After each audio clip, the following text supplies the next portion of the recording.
You're logged on to YouStreamRadio.com, bringing you the finest independent music and urban talk radio. Thank you for logging on. Thank you for tuning in. Let's get this thing going. What's going on with it, family? Welcome. Let's talk Jay Jackson with my girl, Lil Key. Of course, brought to you by YouStreamRadio.com.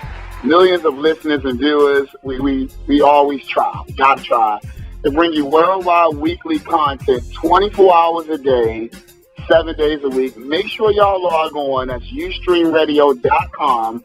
Hey, we're going to just keep bringing you the latest and greatest. That's what we do. And we can't forget about, also brought to you by Cashland Apparel. At Cashland Apparel, you get some of the hottest gear.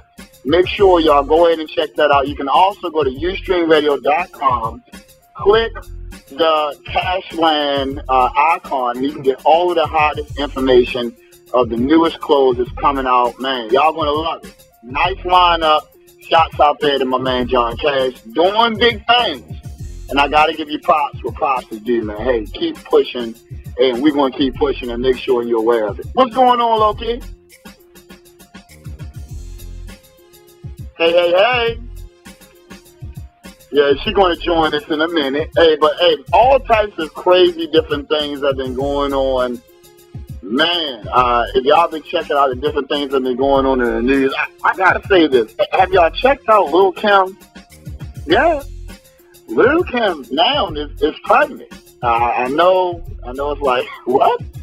But yeah, the 39-year-old icon finally went on and admitted it. Y'all didn't, know from, her stomach sticking way out there that she is pregnant. Hello, Kay, you with me?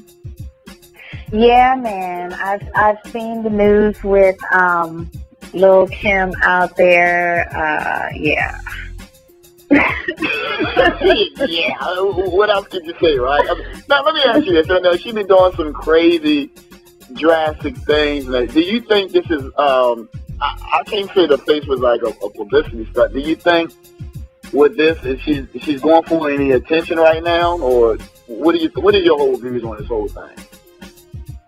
I mean, maybe she was feeling her mothering. I mean, since she had to do so much in her younger days, that to the point where she wasn't able, I should say, to become a mom, and now is the opportunity where she's a little bit more settled and she has her finances a little bit better, and maybe now is time where she feels like she want to go ahead and start that role. On the other hand, I was like, well, she ain't doing nothing else, so why not?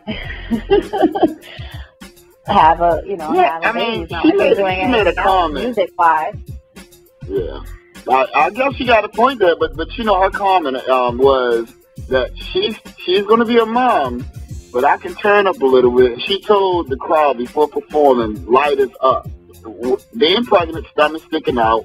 She also made a comment that I'm still going to be going to work, like it or not.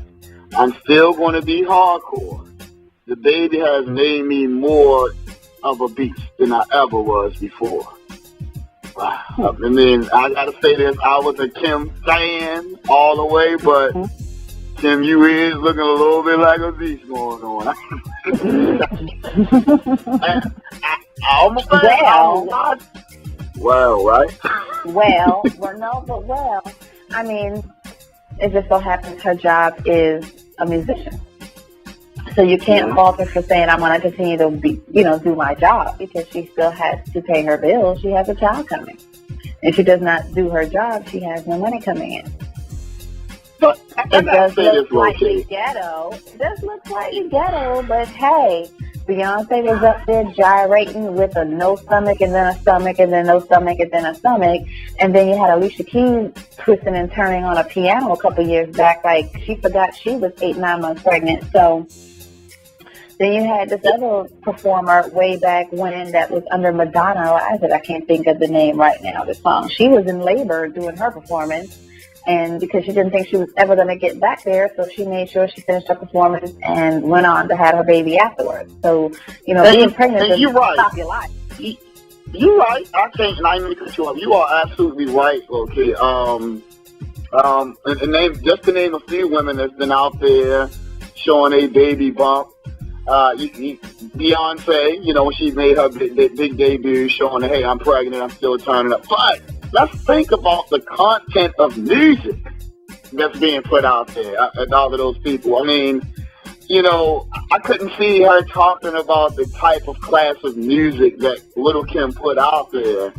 And we're not talking about no baby funk. I mean, Lil' Kim is definitely expecting. There's no question. You're not guessing. You're not thinking no artificial insemination. She's definitely carrying her own child. I mean, but to me, the content of music, if it was a little different, then I can see her saying that she's going to turn up. When she say turn up, you got to think about what we talking about. We talking about Lil' Kim. I don't know. Yeah, but I mean, y'all let us know. Just to say that just because she's a rapper, she can't turn up. I'm going to try to play the devil's advocate. Just because of the type of music she so happens to sing versus a Beyonce, Alicia Keys, who are R&B singers. Either way, they're on the stage performing. So, bottom line to them is the paycheck at the end of the night. That's going to help sustain the lifestyle that they're trying to give. Whether they're up there rapping about sucking 40 dicks, or whether they're up there talking about I love you. At the end of the song, they're going to get a paycheck. True. Thank not the paycheck. I mean, hey, y'all let us know what y'all think. You can always hit us up on YouStreamRadio.com. Send us any comments. Go to our group page, YouStreamRadio.com on Facebook. Or, you can always hit myself up on Instagram or J Jackson World, or make sure y'all hit, what is it, Lowkey _ Lowkey 93. Lowkey 93. Make sure y'all hit us up. Let us know what y'all comments. What do y'all think about the whole situation about Lil' Kim turning up being pregnant? Hey, I'm definitely would like to hear y'all opinions on it. Now, speaking of which, this whole Rodney White situation about him getting arrested, enlighten us on that a little bit, Lil' Kim. All right. Always something going on in the A. Yeah. All right. So this time, Rodney White, who's an Atlanta Falcons receiver, was arrested out here last night in Gwinnett County. It's a county out here in Atlanta. But he was arrested because he was doing 65, and he had a bench warrant because he didn't show up to court with tint on his window. I tell you, my goodness. I'm about to say something about that. When the last time you heard somebody getting in trouble? I mean, you didn't hear what? I didn't hear the celebrities with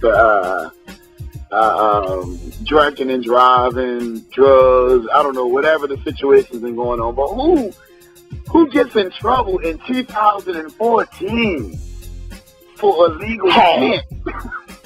I mean, I know at least 2 people within the last month out in Gwinnett that has gotten a ticket for 10. And it was standard because it came with the car. Yeah, on the paperwork. This is how the car factory made is the word I'm looking for. So the factory made car, they got pulled over, they got a ticket, and then while getting a ticket for that, she ended up getting 5 more. Wow, that's crazy. For this craziness was going on, I was just like, "Are you kidding me?" I mean, let me give you 4 more tickets, and so she ended up with 5 tickets total. That's crazy right there. I mean, my whole thing. What he was released, failure to appear. This is the thing. He didn't show up. I mean, you got the right people in your corner. I mean, come on now. You don't want to go to jail for no 10. 2005 draft pick. Come on now, 10. When I saw that, all I could do was laugh. Because, he's going to get out. It's not like he killed anybody, because we're going to touch about who killed some people that's in the news. But yet he is in the news because he's a football player. He's popular. So, of course, they're going to report the fact that he got locked up, and he got locked up over some tent. Because they're that serious. They're that money hungry. They're gonna lock you up for some tent. Like, oh, by the way, you didn't show up to court because you had a ticket for some tent. So we're just going to go ahead and lock you up. That's crazy. Let's go ahead and get this tax money out here. Let's get it started. You know, we want to get into on a serious note. I want to get into this this case that we were talking about. But before we get into it, we're going to go into some music and everything. But this is the question that we got out there, low key. The question is about the Jody Davis versus Michael Dunn. The verdict was read about this case, and yeah, he didn't get the first-degree murder. And I wanted to ask everybody out there, do you think this case is wrong with the Trayvon Martin case? Do you think that it was a form of racism? Now, before you get your answer, low-key, because I know you're ready. I know you're amped up, turned up, ready to get into this. Let's go through some music, and we're going to come back and everything. Hey, give us a call in, 347-945-6093. We live right now. Or go to YouStreamRadio.com. Click the little icon here. You can just go ahead and listen to us. Give us your opinion. We're going to come back and get your answers. We're going to come back and everything and come back to it. That's cool? All right. All right, let's go.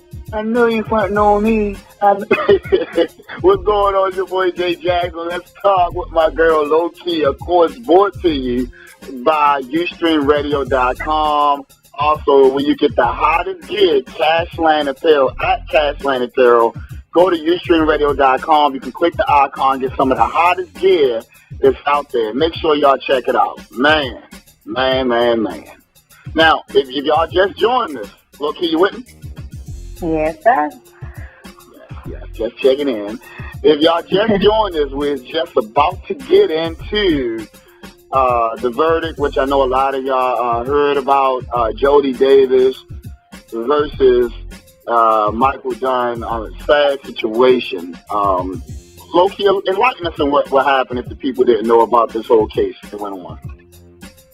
This was the case that was out in Florida, another stand your ground case that kind of stems when everybody's still kind of hot and bothered over the Trayvon Martin case out in Florida, where George Zimmerman was found not guilty and was let off and even given back his firearm that he killed the child with. But now we have Michael Dunn and Jordan Davis, another 17-year-old young black male that was killed in his car because playing loud music is the whole kind of scenario around it, and that Michael Dunn, who's a white man, took it upon himself and killed him because he was complaining over the loud music in the gas station. So now, to kind of cut through the case, it was a long deliberation. He did get convicted of about 4 to 5 counts, I believe it was, of attempted murder of the other kids that were in the car when they were driving off. He continued to still shoot. So he didn't get charged for murder of somebody ended up dead. He got charged for attempted murder. So so that also still kind of brings some frustration, because clearly if you attempted to murder somebody and somebody did end up dead in the process, wouldn't you still kind of get convicted for murder? I'm just not sure how the law works with that aspect, because I thought that would be like a gray line, because attempted murder and somebody ended up dead at the end of this whole attempted murder, I would think that would consider being a charge.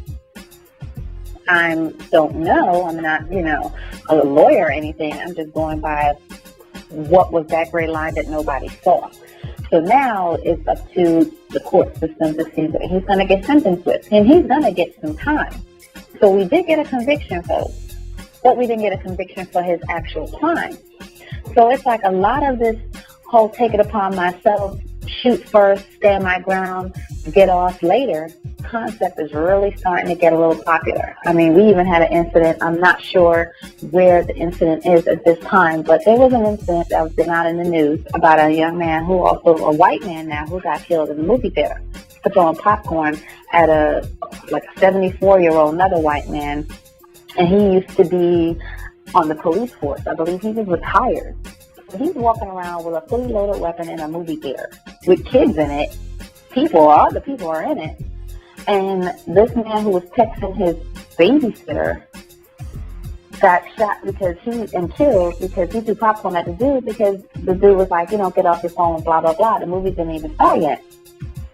So what weapon was used for him to stand his ground against some popcorn? What are you doing with a fully loaded weapon in a crowded movie theater with people and people's children in it, and you're discharging it, and you used to be on the police force? Which means they could go in there, attempted murder as well, because that could have went through him and hit somebody else behind him. He's 74 years old. I'm not sure how good his aim is. So, where does the law, draw the line of allowing people to take upon themselves to handle situations that's not fully keep making their lives in any danger? When that man heard loud music, Michael Dunn, he claimed to have seen a gun which was not there. So right there, you're going under the assumption at your age to think that you saw something that looked for a gun, so you shot at somebody with a thought, I saw a gun. Now, none was found. They were in a car with some kids playing music. That's what kids do. The same thing with the man in the popcorn, throwing the popcorn. He didn't whip out a gun or a knife or no violent weapon. He threw some popcorn. It can't even take your eye out. So how is he standing his ground throwing some popcorn? You could have threw your soda. He wasn't about to jump on. I don't get to play my son and chop his head off for a soda.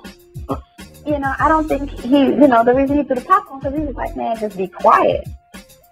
And you initiated the argument. And see, this is what is really failing me with people nowadays, is that when you initiate the argument and you cause the situation, take responsibility for the things that you do and say that will cause the reaction that comes towards you.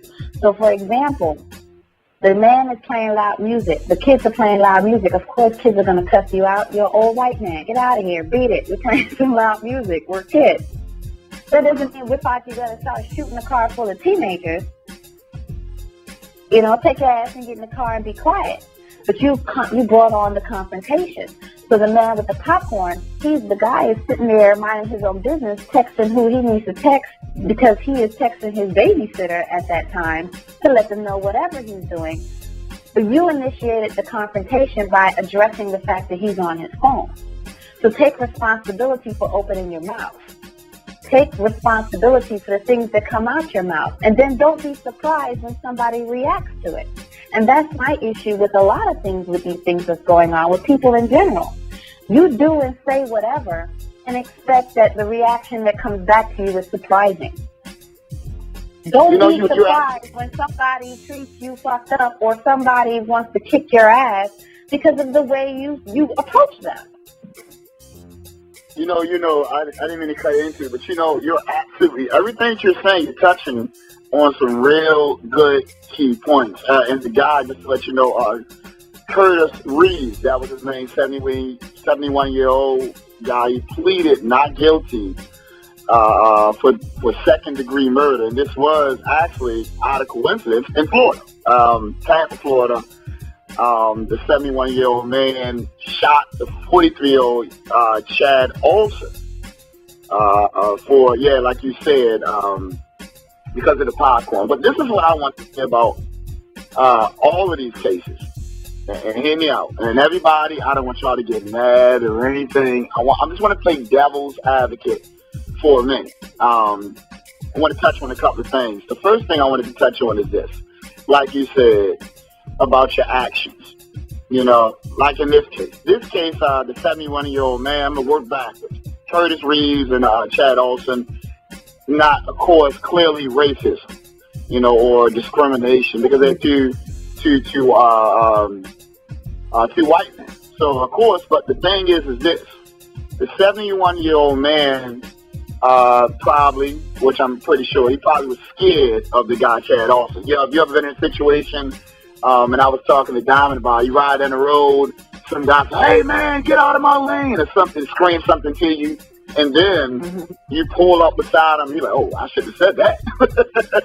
And he's looking like, oh, man, he got a little balls for a minute. But then he realized he had to recant what he said.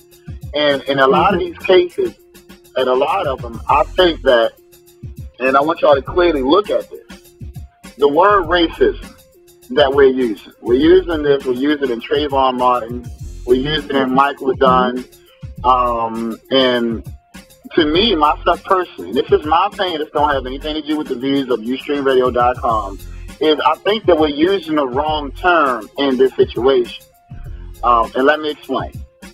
If we know what racism means, racism is being proud of your race, being upstanding of the things that you did. And I think that the black man, if you want to call it, whatever you want to say, is not. I think that we're the least proud of who we are, and we let the word racism or race kind of pull us back from being proud of who we are. Myself personally, I don't have no problem with any race being proud of the different things they did, and they should feel as though that they're good at what they do. Now, here's what the problem is: discrimination.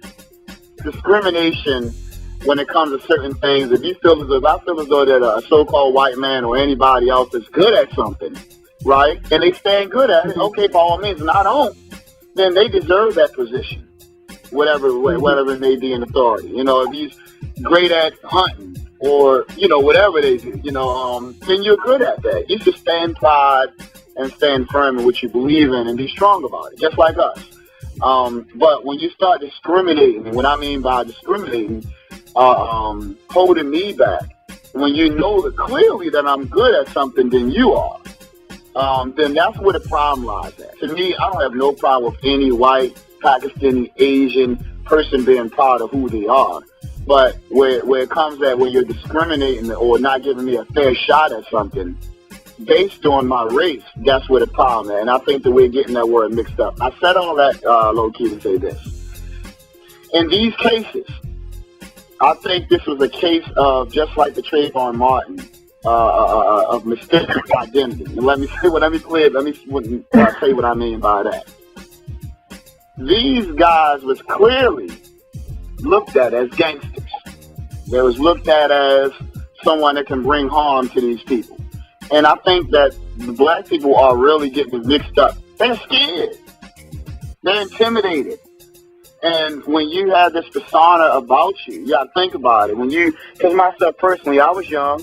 When I was in the car, I had NWA playing, fuck the police, whatever. We got the music blasting. We was looking like gangsters. Even if we wasn't gangsters, anybody that didn't listen to NWA, you get what I'm saying, was looking at us as gangsters based on what they're seeing in the media. It's the same thing with Taliban. We always say we throw the race card, but if we see a bunch of Pakistanis get on a plane, wrapped up, we're going to say, oh, I think he got a bomb, based on what we've seen. I mean, we can't help it. It's human nature.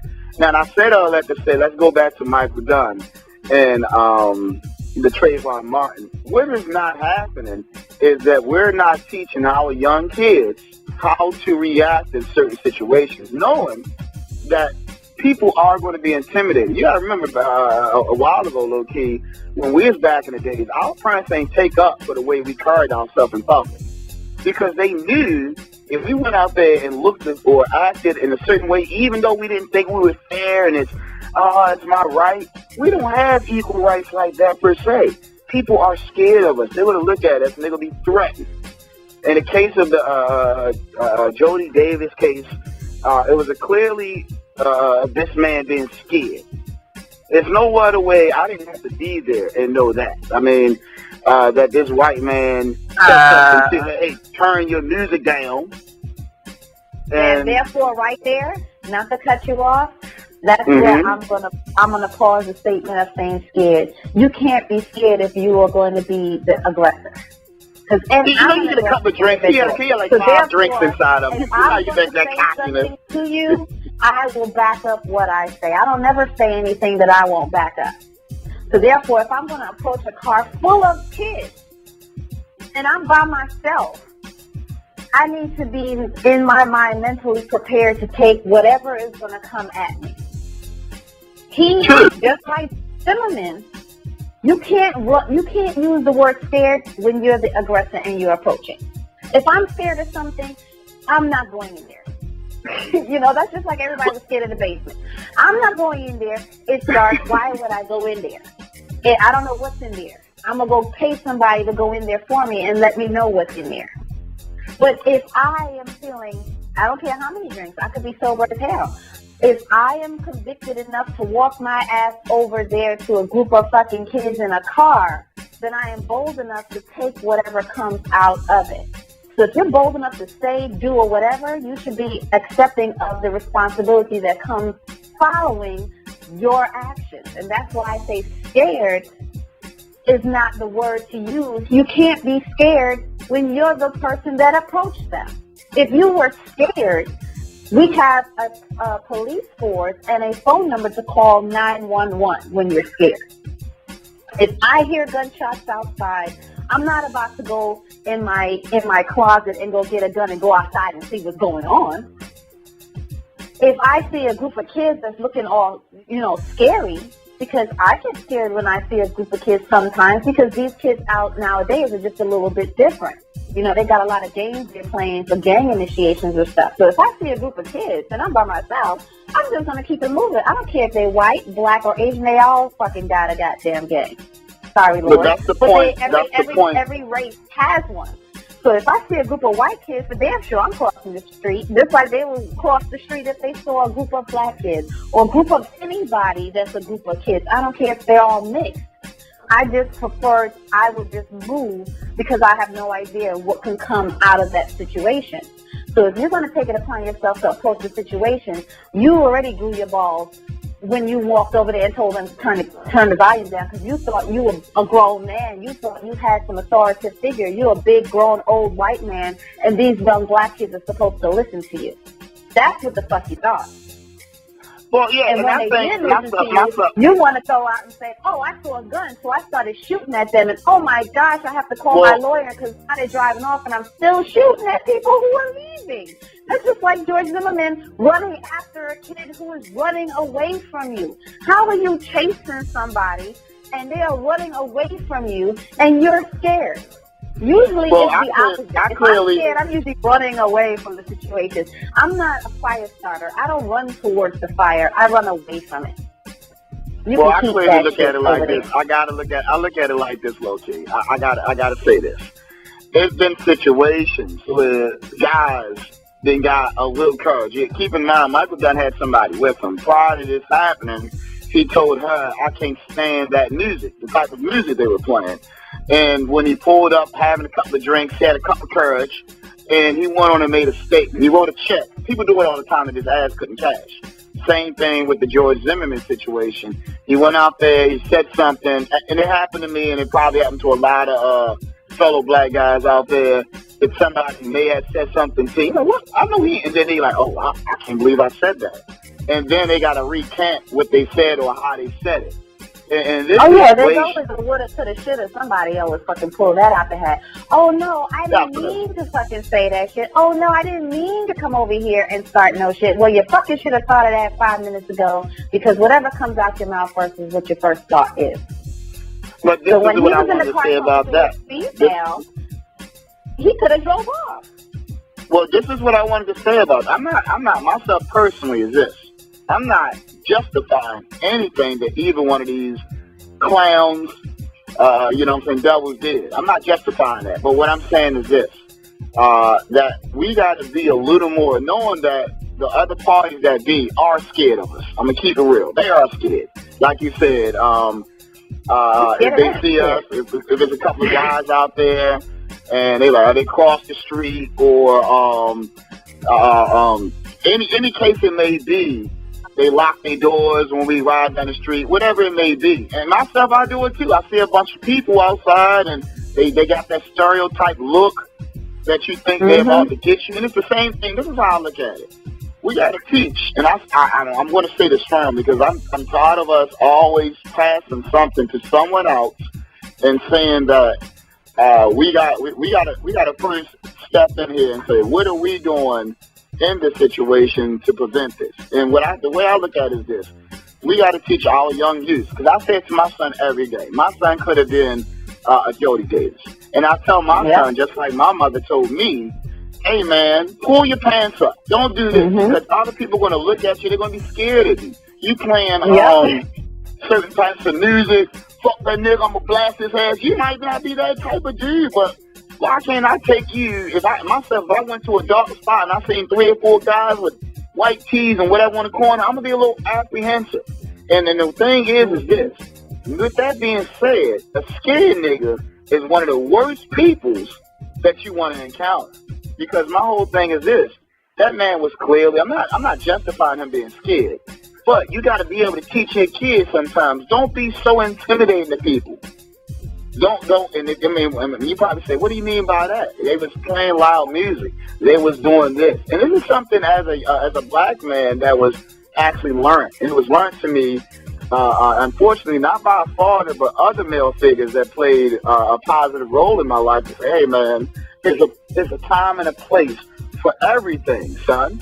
And you got to know how to carry yourself in certain places so people, based off the media or anything that they've seen about your people, don't try to put you in that box. And when you roll up with a loud music playing, and you might say it, if some boys come out in front of your house, right, and they pull up and the music is blasting, and you're going to say, hey, turn that daggone music down. And this dude might say, he jump out the car, what? Oh, you might think, oh, I didn't mean to say that. You know what I'm saying? And to me, I'm looking at this as, it's not just about racism. Because I know some clearly people that put on white masks and go around and drag little kids or go out and just ride around and beat and bash people or discriminate against us. This is a clear case of them being intimidated and scared of us in the wrong way. We don't want people to fear us like animals. We want them to fear us business-wise, intellectual-wise. You get what I'm saying? And the thing is about a black person, because I'm a black man, it's nothing with that feeling of having these people scared of you. But keep in mind, they have the right to bear arms, and they will shoot you. See, that's the thing, though. See, when we were growing up, like you said, 20 years ago, that was the thought process, because I've raised my son the exact same way. You know, not to say to be scared, but to be mindful of your surroundings, and that people are not always the nicest thing.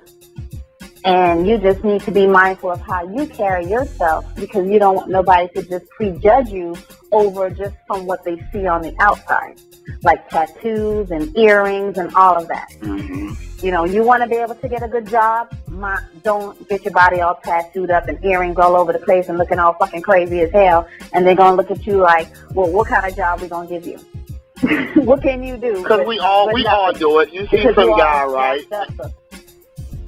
And I'm not taking up. I'm one of the most pro-black people, low-key, that you can get. But what I'm saying is, we all does it. You got some guy with these big gauges in his ear, bone in his nose. He might be a computer genius. But when we first see him, the perception of this person, we automatically judge him. And one thing that we need to learn is we need to learn how to be proud. There's nothing wrong with being proud of your race. That's what racism means. There's a problem with not being fair across the board, with being discriminating around other people that may can do a job better than you, but you want to push them to the back because you don't want no one to see that part of it. But I think that we need to learn how to be proud of who we are and to teach our people how to carry ourselves in public and how to conduct ourselves. Because if not, the people that can get guns are going to continue to shoot us. Nothing is going to change. This is the next thing, though. The way the world is now, nobody has respect for anything anymore.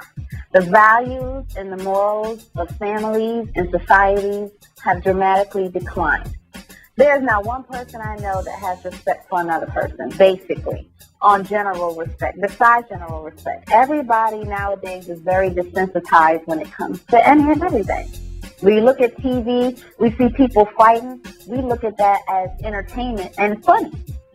We see in our own people, you know, Bad Girls Club or any one of the housewives of wherever, there's always a fight, and we are tuned in and we are enthralled by the fight.